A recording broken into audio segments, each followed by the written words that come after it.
Hello, hi everyone. This is Santosh. You are welcome to my channel. हेर्नुस् यो चाहिँ अब मेरो bougainvillea हो. यसको ट्रङ्क चाहिँ ठुलो देखिन्छ भनेको अर्थ चाहिँ यो अलरेडी चाहिँ एउटै चाहिँ अब चाहिँ मदर प्लान्टबाट ट्रङ्क चाहिँ युज भएको हैन. यसलाई मैले चाहिँ अब मल्टी प्लान्टहरु जोडेर एकै ठाउँ एट्याचमेन्ट गरेर ट्रङ्क ठुलो बनाएको छ. अब लगभग यो 75% चाहिँ एट्याचमेन्ट भइसकेको छ. अब 25% बाँकी छ एट्याचमेन्ट हुनु. त्यसपछि एकदमै मजाको ह्युज ट्रङ्क देखिन्छ. हेर्नुस् एकदमै यत्रो हुन्छ. हेर्नुस् अहिले नै मुठी जत्रो भएको छ. एकदम ठुलो छ. अब यो एट्याचमेन्ट भइसकेको छ. यो चाहिँ तरिका कस्तो भन्दाखेरि तपाईहरु पनि गर्न सक्नुहुन्छ. यस्तै हाँगाहरु काट्ने त्यसपछि काटेर रोप्ने जगाउने, त्यसपछि थुप्रो मल्टी हाँगाहरुलाई चाहिँ कलेक्सन गर्ने, एकै ठाउँ बनाएर अनि सँगै टुगेदर रोप्नुपर्छ. त्यसलाई प्लान्टिङ गर्ने. त्यसपछि विकास हुँदै जान्छ, बर्डन हुँदै जान्छ. त्यसको ट्रङ्कहरु चाहिँ एकदमै डेभलपमेन्ट हुँदै जान्छ. अनि हामी त्यसपछि अलिक ठुलो भएपछि फेरि त्यसपछि हामीले चाहिँ आज कटनहरुले त्यस्तो चाहिँ अब डोरीहरुले मज्जाले बान्दिने, ट्यापिङ गर्दा हुन्छ. बानेपछि उनीहरुको एकदमै पछि एक अर्कोमा चाहिँ एकदमै उनीहरुको मासुहरु एकदमै छालाहरु टाँसिएपछि एक हुन्छ. यो चाहिँ बन्साई कसरी ठुलो बनाउने, ट्रङ्क ठुलो बनाउने भन्ने एउटा तरिका हो, मेथड हो. किनभने अब एउटै चाहिँ अब प्लान्टलाई हामीले चाहिँ अब रोप्यौँ भने अब धेरै टाइम लाग्छ ट्रङ्कहरु यसरी युज हुनु. र हामीले छिटो ट्रङ्कहरु चाहिँ ग्रेसफुल एकदम युज बनाउनु छ भने तरिका त्यो हो. त्यो आइडिया गर्नुहोस्, तपाईहरु पनि अवश्य हुन्छ. र अब यो चाहिँ अब चाहिँ यो चाहिँ एकदमै राम्रो छ bougainvillea. यो पनि यो चाहिँ मैले अब दमक नर्सरीदेखि मैले लिएर आएको थिएँ. सानो प्लान्ट थियो. अब त्यो चाहिँ मैले अब योभन्दा अगाडि अब तपाईँले भिडियो देखाएको थिएँ. अब चाहिँ काटेर त्यसरी मैले बन्साई बनाएको छु. त्यसकै अब चाहिँ अब हाँगा हो. चाहिँ अब मदर प्लान्ट थियो भने यसको चाहिँ अब चाहिँ ब्रान्चहरुबाट चाहिँ मैले यसरी चाहिँ अब स्प्लिट गरेको हो र एउटा ट्रङ्क बनाएको मैले यसरी. यो चाहिँ बेस्ट आइडिया, बेटर आइडिया. तपाईले गर्नुहोस्, हुन्छ. यो चाहिँ धेरै अब चाहिँ अग्लो पनि छैन, 1 फिटको पनि छैन, लगभग 1 फिटको लगभग हुन्छ. अब चाहिँ कटिङ गरेर सेप निकाल्दा त्यो छ. यो चाहिँ अब एकदमै टिस्यु कल्चर माध्यमबाट चाहिँ बनाइएको यो चाहिँ हो. अब विज्ञहरूले भन्न, प्लान्ट विज्ञहरूले टिस्यु कल्चर माध्यमबाट बनाएको bougainvillea हो. यो एउटै चाहिँ फुलमा यो मल्टी कलरको हुन्छ. एउटै चाहिँ फुलको पत्तामा पनि रङ्गबिरङ्गी, कुनैको रातो, कुनैको सेतो, पिङ्क कलर, त्यस्तै खालको फुल छ. यो चाहिँ राम्रो छ, एकदम धेरै राम्रो छ. तर एउटा कुरो, टिस्यु कल्चर माध्यमबाट बनाएको जति छ अहिलेसम्म मैले देखेको आफ्नो अध्ययनमा, अब हजुरहरु कस्तो लाग्छ, टिस्यु कल्चर सिस्टमबाट बनाएको यो bougainvillea चाहिँ फ्लावरिङ भइसकेपछि त्यसको स्टेबल हुने, इभर लास्टिङ चाहिँ हुँदैन है, त्यो झरि नै हाल्छ. र हामीले चाहिँ ग्राफ्टिङ गर्यो भने मल्टी ब्रान्चमा हामीले ग्राफ्टिङ रङ्गबिरङ्गी फुलहरु फुल्ने खालको एउटा चाहिँ ग्राफ्टिङ मेथडबाट गरियो भने त्यो चाहिँ इभर लास्टिङ हुन्छ. तर टिस्यु कल्चर माध्यमबाट बनाइएको जति छ bougainvillea त्यो चाहिँ इभर लास्टिङ हुँदैन, झरिहाल्छ, छिटो झर्छ.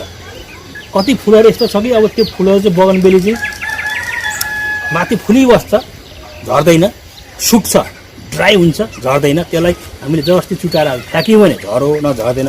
त्यो खालको पनि छ. गुच्छे अब चाहिँ पिङ्क कलरको छ, रेडमा छ, अब ओरेन्ज कलरमा छ. त्यस्तो bougainvillea पनि छ, गुच्छे टाइपको पनि छ.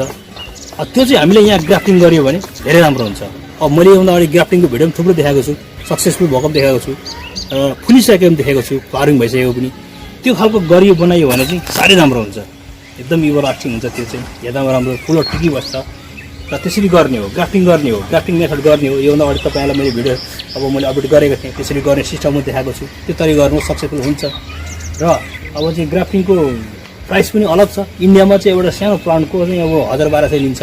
तर हाम्रो नेपालमा चाहिँ अब कसैले ग्राफ्टिङ गरेको छैन, अहिलेसम्म देखिएको छैन कुनै विज्ञहरूले पनि. मैले कुनै भिडियोमा देखेको छुइनँ अहिलेसम्म. तपाईहरु खोजेर हेर्नुहोस्, नेपालीहरूले कसैले ग्राफ्टिङ गरेर त्यसरी देखाएको सक्सेसफुल भएको र ग्राफ्टिङ गरेर फुलेको भिडियोहरू अपडेट गरेको छ कि हेर्नुहोस् तपाईहरु पनि. मैले आजसम्म चाहिँ भेटाएको छुइनँ. र चाहिँ इन्डियामा चाहिँ अक्सर गर्छ, मान्छेले गरिरहेको छ. अब यसरी जस्तै म गर्छु त्यस्तै गरिरहेको छ. त्यो पनि एउटा practice makes a man perfect भने जस्तै हो. अब हामीले चाहिँ अब प्र्याक्टिस गऱ्यौँ भने कहाँबाट हुने, र निरन्तरता दिनुपर्छ हरेक कुरामा. निरन्तरता दियो भने सफल हुन्छ पनि त्यो. अब त्यसैले अब म चाहिँ यसलाई चाहिँ अब प्रुनिङ गर्न गइरहेको छु, मिनरल गर्न गइरहेको छु. त्यसको चाहिँ अब नेक्स्ट इयर चाहिँ म सायद रिपोर्टिङ गर्छु होला त्यसलाई बन्साई पटमा. त्यो चाहिँ मैले अब ठुलो पटमै छ मेरो गमलामा. अब तपाईँलाई मैले भनिरहेको छु किन सफिसियन्ट सोइलमा हामीले चाहिँ प्लान्टिङ गर्ने भन्ने कुरो पनि त्यस कारणले हो. सफिसियन्ट सोइलमा हामीले चाहिँ आधा चिमेर चाहिँ रोप्ने हो. त्यसपछि चिम्लो रोपेपछि तपाईँको त्यसको चाहिँ अब जराहरू स्प्लिट हुन्छ, भने जस्तो मिनरल न्युट्रिसनहरू पाउँछ। त्यसपछि अब ट्रङ्कहरू चाहिँ एकदम ह्युज हुन्छ, थिकनेस हुन्छ। त्यसै अब चाहिँ एकजनाले खाने खाना अब होइन, अब 3 जनाले खाँदा कस्तो हुन्छ, 3 जनाले खाने खाना एकैजनाले खाँदाखेरि खाना सक्ने क्यापेसिटी मान्छेमा छ भने त्यो मान्छे सायद तागतभरै हुन्छ होला, शक्तिशाली हुन्छ भने जस्तो यो पनि भनेको अर्थ सफिसियन्ट सोइलमा हामीले प्लान्टिङ गऱ्यौँ भने त्यो त्यसै पनि अटोमेटिकली प्लान्ट चाहिँ हेल्दी हुन्छ, खानाहरू न्युट्रिसन प्रशस्तै पाइरहेको हुन्छ। त्यसले गर्दाखेरि हो। त्यसले गर्दाखेरि अब मैले चाहिँ आइडिया दिन्छु, जहिले पनि तपाईँहरू चाहिँ एकदमै सफिसियन्ट सोइलमा प्लान्टिङ गर्नुहोस्, त्यसपछि पछि रिप्लान्टिङ गर्नुहोस्, फेरि निकालेर सानो बन्चेबाट।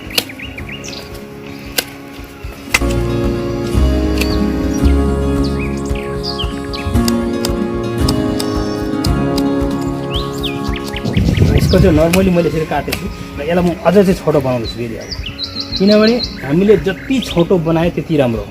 छोटो भन्नाले छोटो होइन, फेरि लगभग 2 स्टेप मतलब 2टा पत्ता राखेर, पत्ता हामीले काट्यौँ भने 2टा पत्ता राख्यौँ भने त्यो 2टा पत्ताको मुनिबाट अर्को सुट्स आउँछ।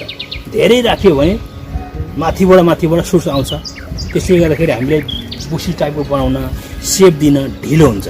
त्यसले गर्दाखेरि हामीले जति सक्दो तल मुनि छोटो काट्ने, छोटोमा 2 स्टेप पत्ता 2 स्टेप राख्ने, त्यसबाट 2टा ब्रान्च आउँछ।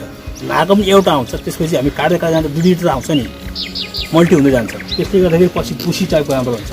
अब अहिले नर्मली यस्तो आएको थियो, हेर्नुहोस् थुप्रो छ ब्रान्च, थुप्रो छ, एकदमै इट्स लुकिङ डेन्स एकदम डेन्स देखिरहेको छ, हेर्नुहोस् अझै पनि। तर यसलाई अझ फेरि मैले चाहिँ अब तल मुनि अब 2 पत्ता छोडेर माथिबाट काट्यो भने मल्टी ब्रान्चहरू आउँछ, त्यो चाहिँ बेटर हो एकदम। त्यसले गर्दाखेरि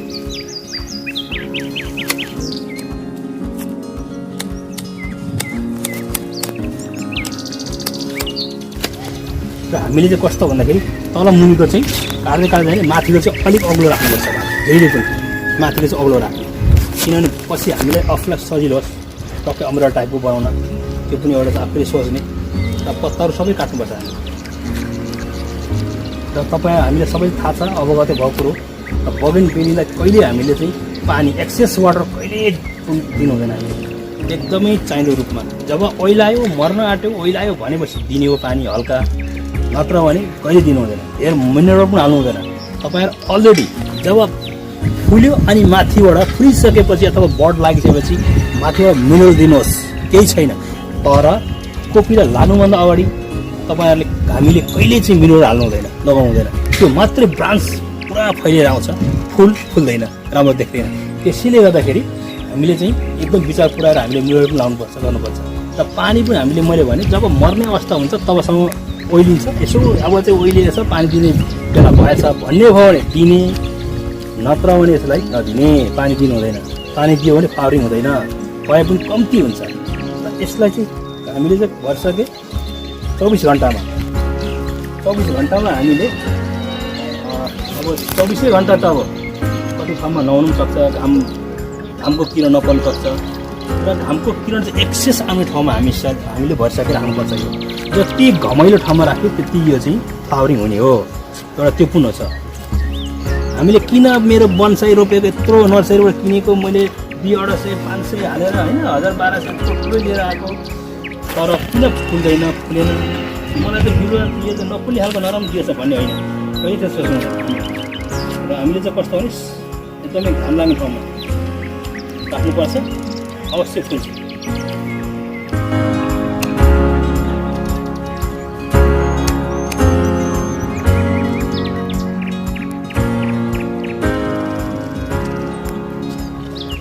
अब यसमा चाहिँ म मिनरल लाउन गइरहेको छु। हामीले यति गरिसकेपछि हामीले अब माथिबाट मिनरल लाउने हो, किनभने अहिले फुलेको छैन नि त। मैले प्रुनिङ गरेँ, काटेँ, यसले अब ब्रान्चहरू आउन सपोर्ट मिल्छ, फेरि मल्टी ब्रान्च आउन मिनरल लगायो भने। यसको मतलब यसलाई खाना फेरि मिल्छ, न्युट्रिसन पुनः यसलाई चाहिँ थप मिल्छ। त्यसले गर्दाखेरि यो प्लान्टलाई ऊर्जा शक्ति चाहिँ अब सिजन हुन्छ प्लान्टमा। त्यसले गर्दा प्लान्ट पनि हेल्दी हुन्छ, ट्रङ्कहरू थिकनेस हुन्छ र नयाँ सुट्सहरू आउँछ। त्यसपछि अब अनि फुल्छ। अनि त्यसपछि चाहिँ हामीले चाहिँ मिनरल हाल्नु हुँदैन, त्यसमा एकदमै मिनरलमा कन्ट्रोल गर्ने, पानी हाल्न पनि कन्ट्रोल गर्ने, अवश्य फुल्छ।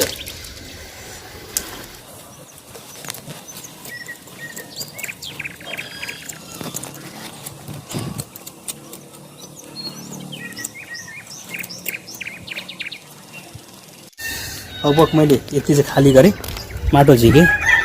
अब यसमा म मल लाउन गइरहेको छु। मल चाहिँ हामीले नर्मली माथिदेखि नै लाउँदा हुन्छ,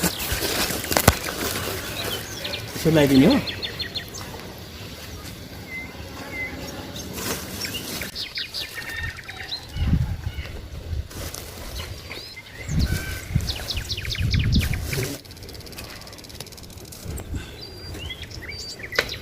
अब यसलाई हामीले चाहिँ स्याडोमा राख्नु पनि जरुरत छैन, राख्दा पनि भयो 1-2 दिन चाहिँ। तर खासै स्याडोमा राख्न जरुरत पर्दैन हामीले, किनभने मैले पुरा यसको जराहरू निकालेको छुइनँ, काटेको छुइनँ। हल्का फुल्का मात्रै हो माथिको, र मिरर गर्ने एउटा माध्यम मात्रै बनाएको हो। यसलाई चाहिँ मिरर गरिरहेको छु, यसलाई चाहिँ गरेँ मैले मिरर चाहिँ। त्यसैले स्याडोमा राख्न जरुरत छैन। Okay, this from us today. Let's stop over here. Okay, let's stop over here. This from us today. I just want to say for all guys, if you like this video, please don't forget to like, share and comment. And especially I just want to say, if you are not as well known on my channel, please I request, please don't forget to like, share and comment.